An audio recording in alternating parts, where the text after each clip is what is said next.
Delhi case की परतें खुलते ही कानपुर में हड़कंप। एक नहीं 7 और डॉक्टरों के फरार होने की खबर। एजेंसियां हुई एक्टिव। अब जो सामने आया वो हैरान कर देगा। मैडम सर्जन का एक नहीं कई डॉक्टरों के साथ बना था ग्रुप। एजेंसियों ने खंगाला। आई चौंकाने वाली जानकारी बाहर। चर्चा में छाया जीएसवीएम मेडिकल कॉलेज से लेकर कार्डियोलॉजी। शायद ही किसी ने सोचा होगा, उससे भी बड़ा खुलासा अब दिल्ली केस को लेकर हुआ है, क्योंकि खबर है कि मैडम सर्जन का डॉक्टरों के साथ एक ग्रुप बना हुआ है, जिसका खुलासा होते ही हड़कंप मचा हुआ है। खबरों की माने तो जैसे जैसे जांच आगे बढ़ रही है, वैसे वैसे नए नए खुलासों ने सुरक्षा एजेंसियों को भी हैरान कर दिया है।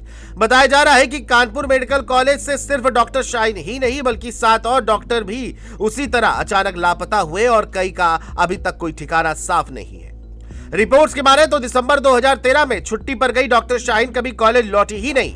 8 साल तक किसी को भनक तक नहीं लगी कि वो कहां गई, किससे मिलती रही, क्या करती रही। 2021 में उनकी बर्खास्तगी एक रूटीन प्रशासनिक प्रक्रिया लग रही थी, लेकिन दिल्ली ब्लास्ट में उनका नाम सामने आते ही पूरा मामला उलट गया। अब सुरक्षा एजेंसियों ने पाया कि फिजियोलॉजी, एनाटॉमी, सर्जरी और मेडिसिन विभाग से भी एक एक कर 7 डॉक्टर अचानक गायब हुए।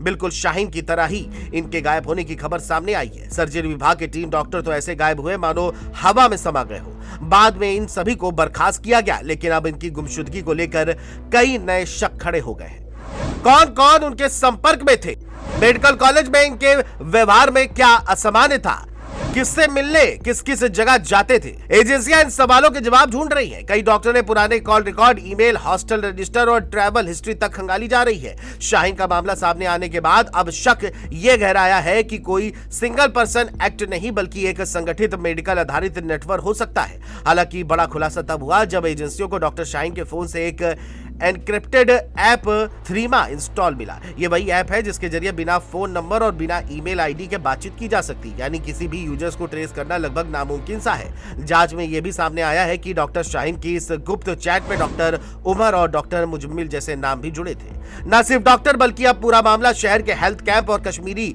विक्रेताओं तक जा पहुंचा। सुरक्षा एजेंसियां पता लगा रही हैं कि किन किन एनजीओ के जरिए हेल्थ कैंप लगाए जाते थे, पैसा कहां से आता था, कौन लोग इन कैंपों में शामिल होते थे और कौन निर्देश देता था। इतना ही नहीं, सड़कों पर गर्म कपड़े और मेवा बेचने वाले कश्मीरी व्यापारी भी रडार पर हैं, क्योंकि कई लोग संवेदनशील इलाकों में किराए पर कमरा लेकर के महीनों रहते पाए गए। जांच की परतें खुल रही हैं और हर परत पिछले से ज्यादा चौंकाने वाली है।